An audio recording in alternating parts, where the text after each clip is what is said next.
เองเนาะเดี๋ยวทีนี้ก็เลยบ่สบายใจแหละเนาะเพราะว่าทางสนวนก็ต้องมีภาระเบิ่งแยงในครอบครัวเนาะแล้วก็เป็นเสาหลักในครอบครัวแหละพี่น้องเอ้ยก็เนี่ยคิดนักเนาะนอนก็บ่หลับกินหยังก็บ่แซ่บเนาะนี่ร่างปานใดด้วยอาการตัวนี้เนาะเพิ่นเป็นมาดนมาบ่หรือว่าเขาเริ่มเป็นเจ้าตัวนี้เด้อจะเป็นอาการของมันห้องกระดูกเสื่อมเนาะหรือว่ามันห้องกระดูกกดทับเส้นประสาทเด้อเจ้าอาการตัวนี้เนาะจะเกิดจากการที่เฮาเฮ็ดเวียกหนักนั่งโดนหรือว่าเจ้าของหนักหลายเกินไปนะเจ้าจะเฮ็ดให้เกิดอาการตัวนี้เนาะปล่อยไปโดนแต่ว่าปล่อยไปโดนเนาะมันจะมีความเสี่ยงหลายอย่างต่อมาเด้อเพราะว่าจะเสี่ยงต่อการผ่าตัดนะเจ้าหรือว่าเสี่ยงต่อการเป็นอัมพฤกษ์อัมพาตได้เด้อเจ้าม่วนคือบ่ไปรักษามุกดาหารอยู่ประเทศไทยว่าซั่นเนาะถ้าไปพุ่นมันก็ต้องมีเงินใช้จ่ายเนาะบ่ต่ำอย่างว่าบ่มีแท้ก็ระดับ 2-3 หมื่นเนาะพี่น้องเนาะเพื่อกินเพื่ออยู่เพื่อค่ารักษาเนาะ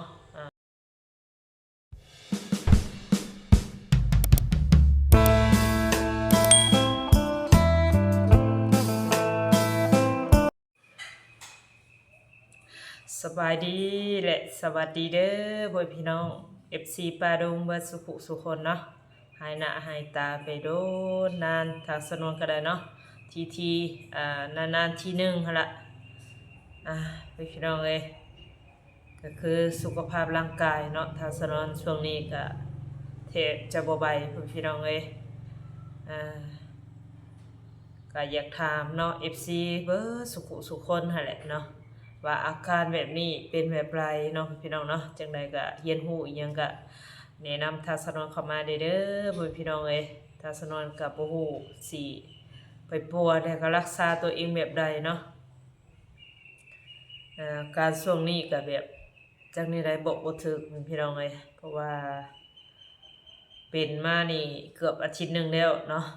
ทางสนวนก็บ่กล้าเสี่ยงขี่รถขี่ลาออกข้างนอกย่านแบบคือว่าละพยาธิเก่าเนาะก็คืออาการทางสนวนเป็นนี่สิเมื่อยเนาะแล้วก็วูบ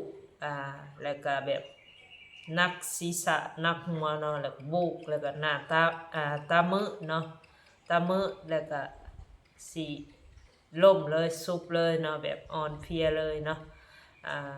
ตอนนั้นก็เกือบสิเอาบ่รอดเกือบสิเอาชีวิตตัวเองบ่รอดแล้วพี่น้องเอ้ยเพราะว่าตอนนั้นก็ไป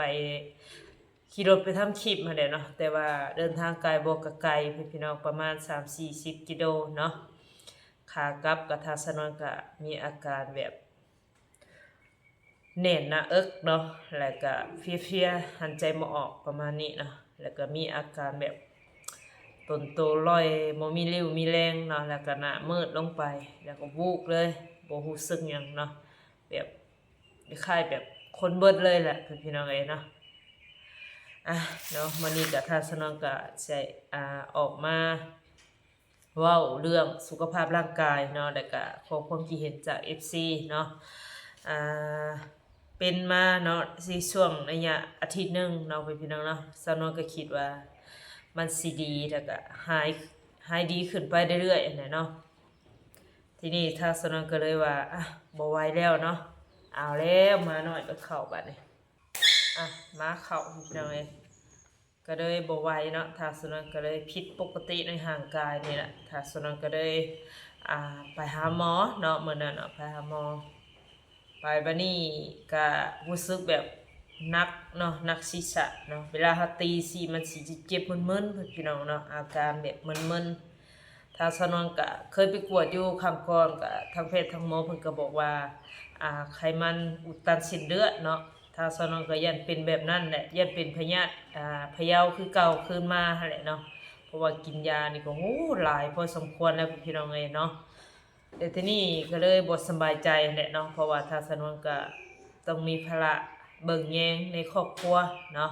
แล้วก็เป็นเสาหลักในครอบครัวแหละพี่น้องเอ้ยก็เนี่ยคิดนักเนาะนอนก็บ่หลับกินหยังก็บ่แซ่บเนาะนี่น้ำหนักลง 3-4 กิโลพี่น้องเอ้ยสาวนวลก็ผอมลงเนาะตอนนี้ก็กินข้าวก็บ่แซ่บเนาะ ก็เลยไปกวดเนาะทางสนองก็กั้นใจอยู่เนาะก็บ่ได้ไปโรงหมอแบบคลินิกบ่หรือว่าเอกชนเนาะเป็นโรงหมอรัฐเนาะโรงหมอหลวงนี่ล่ะพี่น้องเอ้ยไปก็ราคาก็สิตามแน่เนาะเพิ่นก็บ่ได้เอาแพงปานใดเนาะเอาก็สิพอสู้ได้เพื่อยาทานางหรือว่าค่ามื้อค่าหยังหมอหั่นแหละเนาะพี่น้องเอ้ยค่าธรรมเนียมเพิ่นเนาะอันนี้ก็ขึ้นอยู่กับเพิ่นหน้าที่เพิ่นเนาะ ถ้าสนวนก็พอสู่วัยแหละพี่น้องเอ้ยถ้าไปคลินิกก็สิบ่ไหวเนาะแต่เพิ่นก็บ่ได้ให้ทำคลิปทำหยังเนาะเพราะว่าเพิ่นบ่อนุญาตให้ทำคลิปเนาะบ่อยากให้เผยแพร่แต่ว่าถ้าเป็นคลินิกเนาะถ้าไปคลินิกราคาสูงเนาะเพิ่นสิให้ทำคลิปหรือว่าการตรวจเนาะเพิ่นสิให้ถ่ายเลยพี่น้องเอ้ยเนาะเพิ่นสิให้เผยแพร่เลยประมาณนี้เนาะแต่ไปหมอดวงหรือว่ารัฐเพิ่นสิบ่ให้ถ่ายเนาะเพราะว่าเป็นกฎของระเบียบของเพิ่นเนาะเอาก็บ่ได้ถ่ายพี่น้องเอ้ยแต่ที่นี่แหละเพิ่นก็ไปกวดเอาเลือดเนาะเอาเลือดทางสนวนนี่ดูดเอาตรงนี้เนาะนี่ยังช้ำอยู่เลยนี่เนาะดำๆนี่เอาไปกวดเนาะทางสนวนก็ว่าสินั่งรอเอาแหละทางแพทย์ทางหมอเพิ่นก็เลยว่าให้ถ่าเรือว่าซั่นในช่วง2-3 ชั่วโมงว่าซั่นเนาะถ้าว่ายังบ่ได้กินข้าวเช้าก็ไปกินก่อนว่าซั่นทางสนวนก็เลยเข้าตลาดอีกเนาะเพราะว่าไปเครื่องในเนี่ยตลาดเซโนนั่นแหละพี่น้องเอ้ยเพราะว่าหมออยู่ระหว่างกลางเนาะก็เลยไปกินข้าวกลับมาก็ยังได้รอถ่ายอีกพี่น้องเอ้ยแต่เพิ่นก็บ่ได้ให้ผลตรวจเนาะเพราะว่าเพิ่นเขียนใส่นี่แล้วเพราะว่าทางสนวนนี่มีปึ้มติดตามเนาะแบบอาการเป็นพยาธิพะเยาเฮานี่สิเขียนไว้ตรงนี้เนาะบันทึกไว้ในนี้เนาะนี่เนาะนี่เพิ่นสิเขียนไว้อยู่ตรงนี้ข้างก่อนเลยถ้าสนวนเขียนเพิ่นเขียนไว้แล้วเนาะเพิ่นสิบันทึกอาการคนไข้ประมาณนี้นี่ทางที่2นี่เนาะเพราะว่าปึ้มหัวนี่สมมุติว่าเบิดเฮาก็ต้องไปต่อหรือว่าไปซื้อเพิ่นใหม่เนาะวันที่23เดือน7ปี2026เนาะถ้าสนวนไปมื้อนั้นน่ะแต่ก็ถ้าสนวนก็บอกอาการไปเนาะเพิ่นก็เขียนใส่ว่าคนเจ็บนำมาย้อนมีอาการวินหัวมาได้ 3-4 วันลายหูลายตาประมาณนี้นะเพิ่นเขียนรายละเอียดไว้บันทึกไว้หน้ามืดสมทบกับมีอาการอิลาเมื่อยขนาดเราเพิ่นเขียนใส่โดยความดันทางสนวนน่ะคิดว่าความดันเจ้าของนั่น124เนาะ122หรือว่า24 25ได้สนวนก็เบิ่งผิดเนาะอันนี้บ่แม่นพี่น้องเอ้ย12เนาะความดันของทางสนวนนี่ต่ำลงเนาะพอทางสนวนรู้สึกแบบเมื่อยเนาะบ่ไหวในร่างกายนั่นแหละ112/64เนาะแล้วก็ไขมันนี่87เนาะไขมันนี่87อาจสิเป็นไขมันแหละเพิ่นเขียนใส่เนาะอันนี้ก็บ่ฮู้ปานใดทางสนวนก็ได้แต่อุณหภูมิร่างกายนี่36เนาะแต่ก็ไขมันอุดตันเส้นเลือดเนาะแต่เพิ่นก็ไปกวดเนาะกวดดังจากนั้นถ้าสนวนก็ได้เห็นใบกวดอยู่คือว่าเห็นใบกวดอยู่มานี่แพทย์หมอได้บอกว่าเอาเมื่อบ่ได้เนาะเพราะว่าผลกวดนี่ต้องสรุปผลงานหรือว่าเขียนข่าวคงต้นใหญ่ปึ้มหัวใหญ่เนาะเอาไปสรุปเป็นคนไข้มาจากนี่เมืองนั่นเคียงนั่นประมาณนี้อาจสิเป็นแบบนั้นเนาะตามที่เพิ่นว่าแต่เพิ่นให้ทางสนวนถ่ายรูปเอาพี่น้องเอ้ยนี่ก็ได้แต่ถ่ายรูปมานี่เนาะผลกวดที่ว่าทางสนวนไปตรวจนั่นแหละเลือดยังก็ปกติเนาะแต่ว่าสรุปแล้วก็คือไขมันอุดตันเส้นเลือดเนาะที่นี่เนาะทางสนวนกวดเช็คร่างกายเลยแล้วสมบูรณ์เนาะพี่น้องก็บ่คิดบ่พันเนาะสิกลับมาเป็นอีกบัดนี้เวลาก้าวขึ้นรถทางสนวนก็เลยเจ็บกกขาบัดนี้เนาะเจ็บกกขาข้างเดียวเนาะเป็นข้างขวาพี่น้องข้างขวาเนาะเจ็บแต่วางเอวเนาะนี่เอวแล้วก็ กกขาลงไปหาขนองพับเนาะอันนี้ก็บ่เคยเป็นจักเทื่อพี่น้องครั้งแรกในชีวิตทางสนวนเนาะเจ็บทรมานเนาะจนวันที่23เนาะทางสนวนเจ็บแต่มือไปกวดก็บ่ได้ขับไปกวดก็คิดว่าเจ็บขาธรรมดานี่แหละทางสนวนก็บ่สิเข้าไปอีกก็เลยว่าเพิ่งจะเป็นว่าซั่นก็เลยคิดว่าบ่เป็นหยังนักหนาหรอกเดี๋ยวมันก็เซาอาจสิคัดขาธรรมดาสาวนวลคิดว่าขี่รถขี่ลางไปแหละมันสิตกหลุมตกหยังแหละมันเครื่องบ่ได้ว่าแนวใดก็บ่ฮู้เนาะพี่น้องเนาะความมันมักง่ายหรือว่าความคิดตัวเองหั่นแหละเนาะก็บ่อยากเข้าไปเสียเงินอีกหั่นล่ะก็เลยว่ากวดตัวนี้แหละก็พังมังกรเนาะอาจสิคัดข้อคัดค้านอีกหน่อยถ้าสนวนก็เลยคิดจังซี่เนาะทีนี้เนาะทาสนวนก็เลยมาบัดมาฮอดเฮือนเนาะบัดนี้รอบบ่ายๆหรือว่ารอบเย็นนี่แหละพี่น้องเอ้ยอาการมันหนักขึ้นบัดนี้เนาะทางสนวนแบบขาแข็งบัดลุกก็บ่ได้นอนก็บ่ได้เจ็บเนาะมื้อนั้นจนฮอดมื้อนี้เนาะวันที่26พี่น้องเอ้ยยังเจ็บอยู่เนาะก็ยังบ่ได้ไปหาหมอพี่น้องเอ้ยแต่คิดว่ามันเว้าขึ้นแล้วก็เลยฟังเบิ่งอาการตัวเองไปเรื่อยๆเนาะก็คิดว่าไปหาหมอก็เสียเงินอีกหั่นแหละแต่ก็แม่นอยู่พี่น้องเอ้ยบางคนก็อาจสิคิดว่าเป็นหยังบ่ห่วงสุขภาพตัวเองเนาะเรื่องเงินเรื่องคำหาทีหลังก็ได้ประมาณนี้เนาะมาพี่น้องเอ้ยนะมาขึ้นทั้งเฮือนก็เฮือนต่ำเนาะแต่ว่าเฮาบ่ได้ตบได้ตีมันหั่นแหละมันก็เลยแบบลื้อขึ้นมาป่วนเปี้ยนนี่แหละได้แต่มาก็เลยบ่ไปแล้วพี่น้องเอ้ยเงินค้ำก็คือว่าหั่นแหละเฮาซื้ออันนึงกับวิทย์อันนึงเนาะก็เลยแบบพังอาการตัวเองไปอีกเนาะจนวันที่23จนฮอดวันที่26เนาะแต่ว่าเดี๋ยวนี้นี่ถ้าสนวนนี่สามารถแบบพยุงตัวเองขึ้นแล้วก็ลุกได้มือ1มือ2ป้าทางสนวนหายเลยเนาะเพราะว่าเจ็บขนาดพี่น้องเจ็บขนาดเลยแบบพายเดียวลงไปเนาะมานี่แหละทางสนวนก็เลยเสร็จไปหาหมอเนาะหมอเมืองนั่นแหละหมอพื้นฐานเนี่ยแบบหมอฮักไม้ฮักยาประมาณนี้เนาะหมอโบราณมันผู้เฒ่าผู้แก่เพิ่นนับถือแบบฮักไม้ฮักยาเนี่ยพี่น้องทางสนวนก็เลยถามเนาะเพราะว่าศูนย์เพิ่นอยู่เวียงจันทน์เนาะมื้อนั้นทางสนวนอยากฮู้แหละเพราะว่าเพิ่นโฆษณาเรื่องยาเนาะถ้าบ่ปัวถ้าบ่นั่นก็เป็นอัมพาตประมาณนี้ทางสนวนยิ่งยากยิ่งคิดนักเนาะนอนก็บ่หลับเนาะให้เนาะเพราะยังเฮาคิดแบบเฮาเป็นเสาหลักครอบครัวเนาะถ้ามื้อใดมื้อหนึ่งเฮาเป็นเนาะคือความคิดหรือว่าความที่ว่าเฮาเคยเห็นผ่านมาหั่นล่ะเนาะเอาพึ่งอัมพาตนี่นั่นเนาะเพราะว่าทางสนวนนี่มักเจ็บหัวแล้วก็เป็นคือทางสนวนเล่ามานี่แหละเนาะบางคนก็ว่าอาจสิเป็นเอาพืชอัมพาตได้เนาะเพราะว่าครั้งในเด็กก็สิเป็นอาการแบบนี้ว่าซั่นถ้าสนวนยิ่ง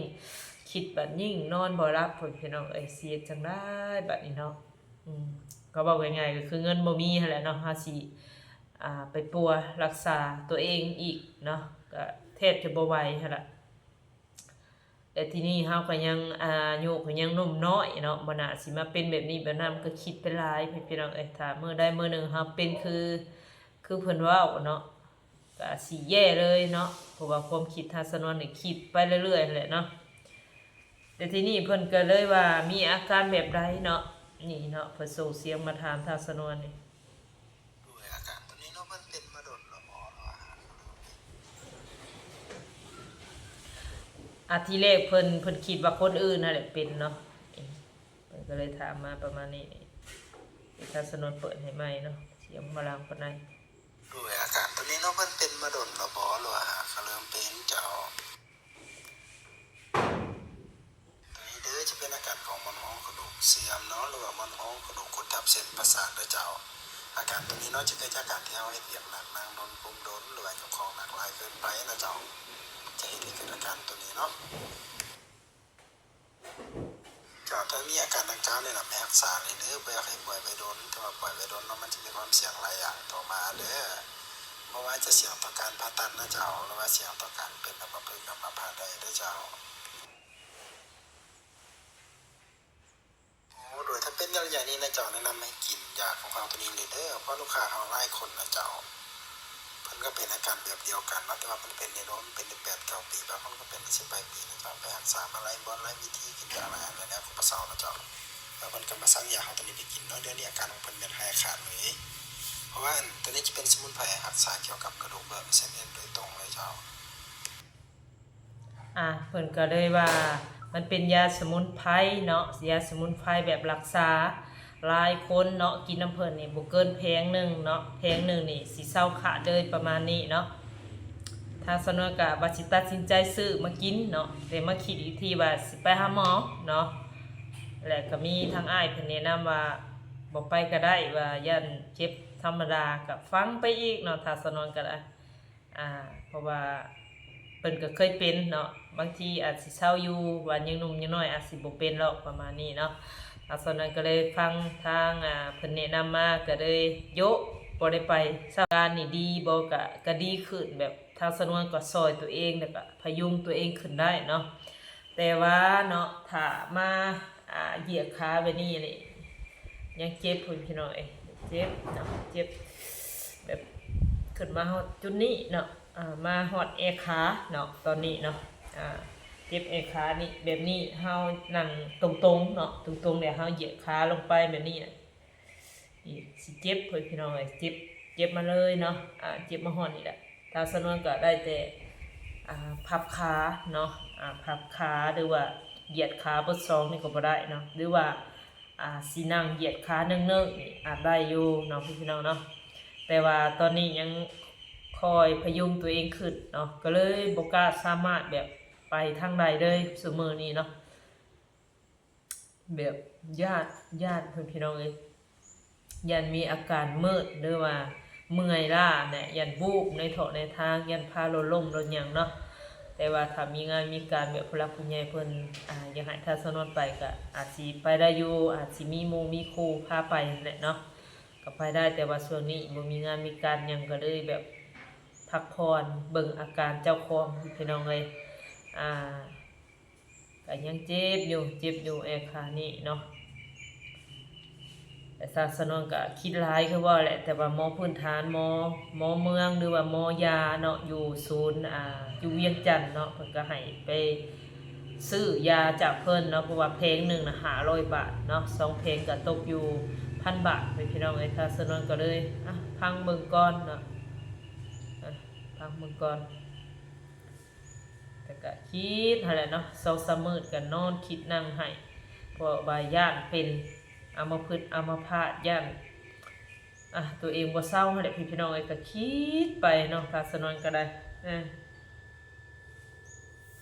ก็เลยเบิ่งอาการตัวเองไปเรื่อยๆเนาะพี่น้องเนาะจังได๋ก็ฝากพี่น้องเด้อเนาะถ้าได้ยินคลิปนี้เนาะหรือว่าอาการทางสนวนแล้วก็แนะนำมาแน่เนาะแล้วก็มีทาง FC เพิ่นก็ขอบคุณทั้งเพิ่นหลายพี่น้องเอ้ยเพิ่นก็แนะนำมาว่าถ้าสนวนคือบ่ไปรักษาตัวเองอยู่มุกดาหารอยู่ประเทศไทยว่าซั่นเนาะก็บ่มีเงินนี่ล่ะพี่น้องเอ้ยเนาะถ้าไปพุ่นมันก็ต้องมีเงินใช้จ่ายเนาะบ่ต่ำอย่างว่าบ่มีแท้ก็ระดับ 2-3 หมื่นเนาะพี่น้องเนาะเพื่อกินเพื่ออยู่เพื่อค่ารักษาเนาะก็เลยบ่ไปซะดีกว่าเนาะเพิ่นก็อยากให้เฮาดีนั่นแหละก็ขอบใจเพิ่นหลายๆเนาะเพิ่นแนะนำมาลูกยังน้อยอยู่ว่าซั่นเนาะอย่าปล่อยให้ตัวเองเป็นนักเด้อว่าซั่นเนาะเพิ่นเป็นห่วงพี่น้องเอ้ย